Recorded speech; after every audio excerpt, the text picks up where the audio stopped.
नमस्कार. ज्येष्ठ महिना सुरू झाला की महिलांना वेळ लागते ते वटपौर्णिमेचे.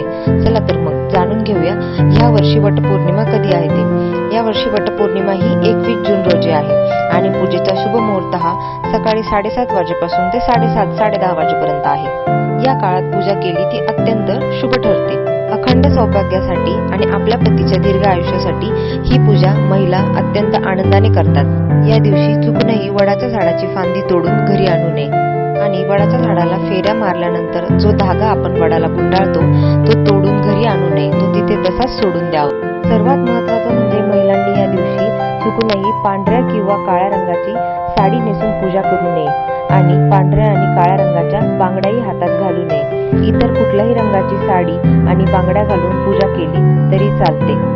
वडाच्या झाडाची पूजा झाल्यानंतर 7 सुवासिनींची गहू आणि आंबा देऊन किंवा दुसरं एखादं फळ